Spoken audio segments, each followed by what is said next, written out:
이란에서의 전쟁은 폭발적으로 시작되었습니다. 미국과 이스라엘 군대가 대규모 미사일 공격, 폭격, 그리고 지도부 제거 작전을 감행하여 이란의 기반 시설을 파괴하고 정권을 조금씩 무너뜨렸습니다. 이 나라의 최고 지도자는 신속하게 사망했고 방공망도 무력화되었습니다. 하지만 미국은 거기서 멈추지 않았습니다. 전쟁이 진행됨에 따라 추가적인 공습이 계속해서 이어졌고 그 결과 미국은 공중 우위를 확보하고 지상에서도 큰 성공을 거두었습니다. 반면 정권의 잔존 세력은 허둥대며 몸을 숨길 곳을 찾고 있지만 숨을 곳도 점점 사라지고 있습니다. 이것은 놀라울 정도로 효과적인 전략이며 곧 미국이 이 전쟁에서 승리하고 모든 목표를 완전히 달성하는 모습을 볼 수 있을 것입니다.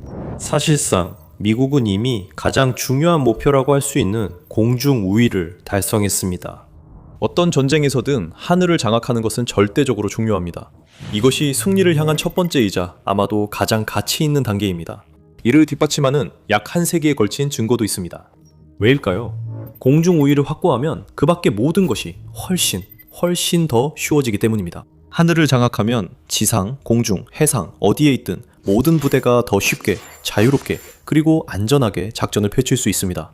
병력과 전차는 상공 공격 위험이 크게 줄어 지상을 이동할 수 있습니다. 호위함, 구축함, 그리고 전함들은 적의 폭격기가 언제 나타날지 모른다는 두려움 없이 적의 진지에 더 가까이 접근해 미사일을 발사하거나 다른 공격 작전을 수행할 수 있습니다. 그 덕분에 전체 군대가 더 빠르게 이동하고 더 강하게 타격하며 상대에 대한 우위를 강화할 수 있습니다. 반면에 적군에게는 군사작전의 모든 측면이 극적으로 더 어려워집니다. 그들의 군대는 항상 하늘을 주시해야 하며 적의 전투기와 폭격기가 어디에서 나타날지 결코 알 수 없습니다. 전차와 다른 고가치 자산들은 전선에 배치되는 대신 숨기거나 더 방어적인 위치로 재배치해야 합니다. 그리고 부대들은 훨씬 더 신중하고 조심스럽게 나뉘고 분산되어 작전을 수행해야 하며 생존 확률을 높이기 위해 더 천천히 이동하거나 밤에 어두운 지대 케이타 이동해야 합니다.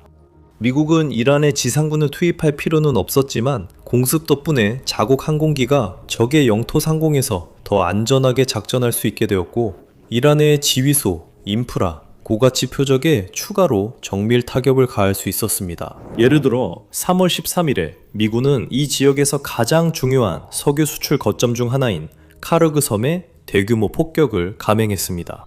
미국 공군은 섬의 석유 인프라는 건드리지 않았지만 이란의 군사시설에는 그런 자비를 베풀지 않았습니다.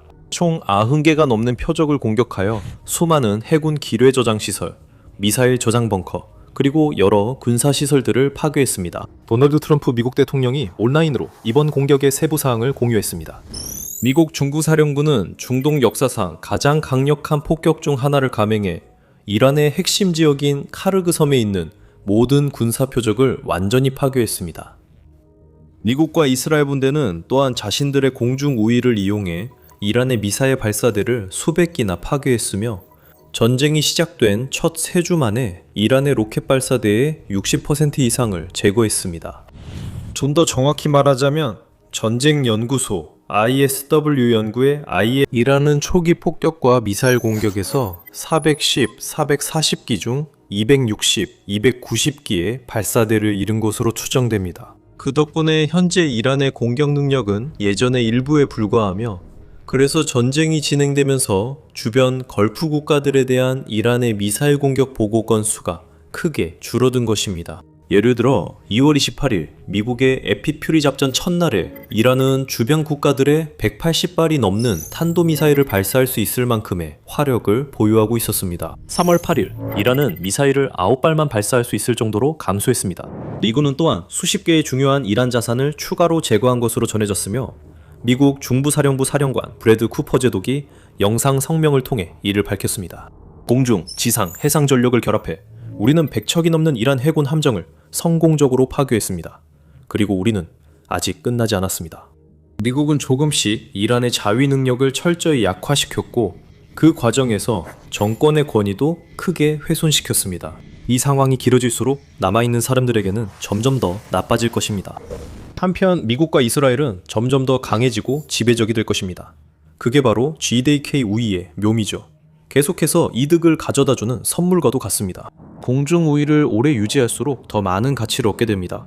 이는 더 안전하고 신속한 공중, 해상, 지상 작전뿐만 아니라 정보, 감시, 정찰 같은 다른 분야에서도 마찬가지입니다. 미국이 보유한 첨단 드론, 세계 최고 수준의 정찰기, 최첨단 감시 시스템과 같은 장비를 갖추고 하늘을 장악하면 적에 대한 방대한 정보를 거의 끊임없이 수집할 수 있습니다. 매일, 매시간, 매분마다 미국의 드론과 감시 항공기는 이란 영공을 선회하며 주변을 정찰하고 정보를 인근 기지와 지휘센터로 전달합니다. 보고에 따르면 미국은 예를 들어 중동 지역에 여러 대의 E-2D 호크아이 공중조기 경보기를 배치한 것으로 나타났습니다. 이러한 항공기 중 최소 5대가 이 지역에서 목격되었으며 각각은 세계에서 가장 강력한 레이더 시스템 중 일부를 탑재하고 있어 수백 마일 떨어진 곳에서도 적의 드론, 순항미사일, 항공기를 탐지할 수 있습니다. 이로 인해 이란은 특히 발사대와 탄약의 보유량이 크게 줄어든 상황에서 상대방에게 어떤 형태의 반격을 가하는 것이 매우 어려워졌습니다. 그 덕분에 미국과 동맹국들의 영내 기지와 자산은 전쟁 초기 단계에 비해 지금 훨씬 더 안전해졌습니다. 그들은 또한 다음 단계를 더 효율적으로 계획하는 데 필요한 지속적인 데이터와 정보도 확보하고 있습니다. 반면에 이란은 사용할 수 있는 선택지가 훨씬 적습니다. 이란 정권은 작전 첫날 최고 지도자 알리 하메네이가 사망하면서 치명상에 가까운 타격을 입었고 그로 인해 정권은 위기에 빠졌습니다. 미국과 이스라엘 군대가 추가 목표를 제거하고 우위를 확장하는 데 집중하고 있는 동안 이란의 지도자들은 아야톨라의 죽음을 슬퍼하며 누가 그를 대신할지 고민하며 혼란에 빠졌습니다. 결국 그들은 알리 하메네이의 아들인 무주다바르 하메네이로 결정했습니다.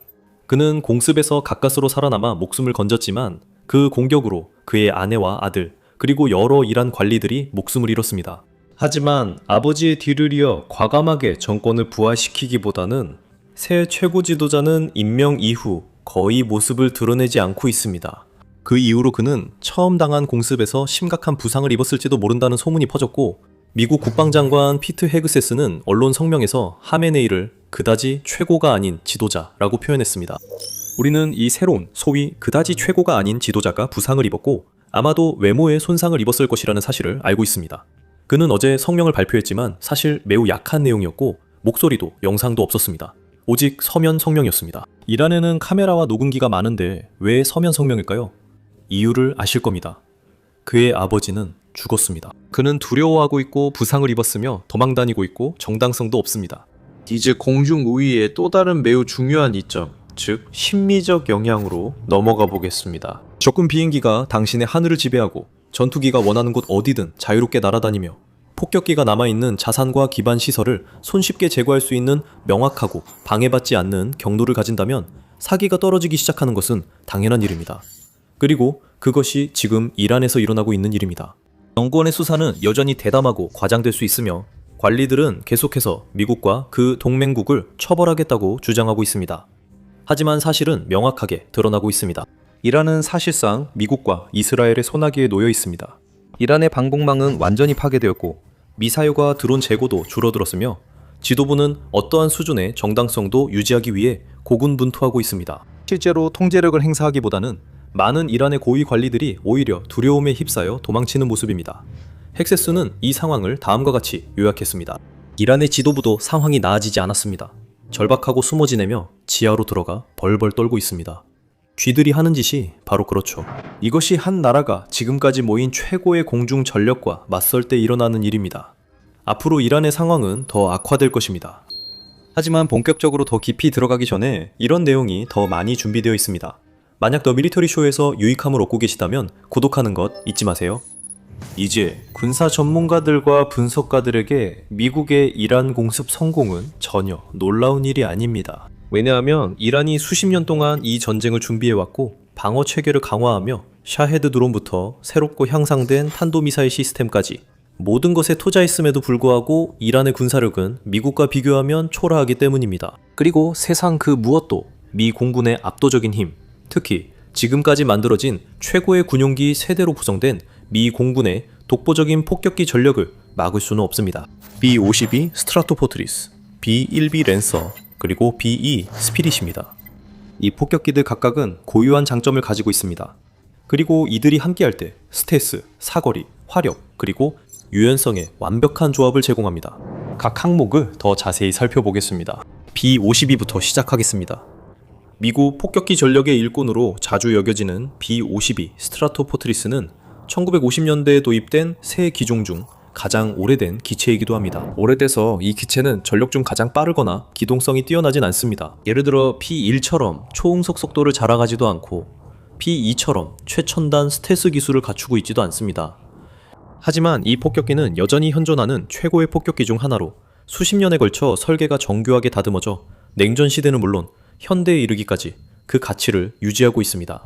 또한 이 폭격기는 최대 7만 파운드, 즉 32,000kg의 탑재량을 자랑하며 미국의 어떤 폭격기보다 더 강력한 화력을 실을 수 있습니다. 이 폭격기는 재래식 폭탄, 정밀 유도 탄약, 심지어 핵 탑재가 가능한 소낙 미사일까지 발사할 수 있습니다. 스트라토포트리스는 탁월한 항속거리와 장거리 무기 플랫폼으로서의 능력으로 유명합니다. 즉, 적의 영공 깊숙이 들어가지 않고도 타격을 가할 수 있다는 뜻입니다. 그리고 B-1B 랜서가 있습니다. 이 세 기종 중 가장 빠른 랜서는 원래 핵 임무를 위해 설계되었지만 이후로는 오직 재래식 전쟁에만 집중하고 있습니다. 최고 속도 시속 900마일, 마하 1.2를 넘는 속도로 비행할 수 있는 이 폭격기는 신속하게 진입해 막대한 피해를 입히고 적이 무엇에 당했는지도 모르는 사이에 현장을 빠져나갑니다. 이 폭격기는 역동적인 전투 환경에 대처하고 신속 대응 타격 임무를 수행하는데 이상적인 선택지이며 역사상 다른 지역과 분쟁에서 그랬던 것처럼 지금까지 이란에서도 탁월한 효과를 입증했습니다. 아마도 이 폭격기에 대해 가장 놀라운 점은 이 폭격기가 거의 존재하지 않을 뻔했다는 사실입니다. 1970년대 후반 당시 대통령이었던 지미 카터는 실제로 원래의 B-1 프로젝트를 취소하고 대신 대륙간 탄도미사일 개발에 자금을 집중하는 것을 선호했습니다. 카터가 1980년 재선에 실패하자 그의 후임자인 로너드 레이건이 B-1 프로그램을 부활시켰고 같은 10년대 후반에 랜서가 실전 배치되었습니다. 그리고 이 삼총사의 세 번째이자 마지막 멤버는 B-2 스피릿입니다. 독특한 형태와 거의 초현실적인 스텔스 능력으로 유명한 이 전익기 폭격기는 적들이 알아차렸을 때는 이미 늦은 경우가 많습니다. 이 폭격기는 처음부터 가장 첨단의 적 레이더 시스템조차 피할 수 있도록 설계되어 상대적으로 쉽게 그리고 최소한의 위험으로 가장 방어가 철저한 영공까지 침투할 수 있습니다. 스트라토포트리스처럼 B 역시 재래식 무기와 핵무기 모두를 투하할 수 있으며 탁월한 정밀도로 임무를 수행합니다. 이로 인해 적의 방공망이나 요새에 대한 초기 정밀 타격에 완벽한 선택이 됩니다. 이 세대의 폭격기는 함께 미국이 전 세계 어디에서든 이란 전역을 포함해 어떤 종류의 타격 임무도 수행할 수 있는 능력을 제공합니다. 기지와 비행장은 물론 지하 벙커와 핵시설까지 모든 목표물이 사정권 안에 있습니다. 게다가 이 폭격기 전력은 곧 새로운 폭격기인 B-21 레이더의 도입으로 대대적인 업그레이드를 앞두고 있습니다. 미국 공군의 차세대 폭격기인 B-21은 처음에는 기존 전력과 함께 운용되겠지만 결국 2040년까지 B-1과 B-2 모두를 대체할 예정입니다. 이 폭격기는 B-2 스피릿보다도 더 탐지하기 어렵게 설계되었으며 적의 레이더와 방공 시스템을 피할 수 있도록 더욱 발전된 스텔스 기술이 적용되었습니다. 이 폭격기는 최소한의 지원만으로도 전 세계의 표적을 타격할 수 있을 만큼 엄청난 거리를 비행할 수 있습니다. 이 폭격기는 재래식, 핵무기 모두 탑재 가능하며 손쉽게 업그레이드할 수 있는 개방형 시스템 아키텍처를 갖추고 있습니다. 이 차세대 폭격기는 미국 무기 체계를 한층 발전시킬 것입니다.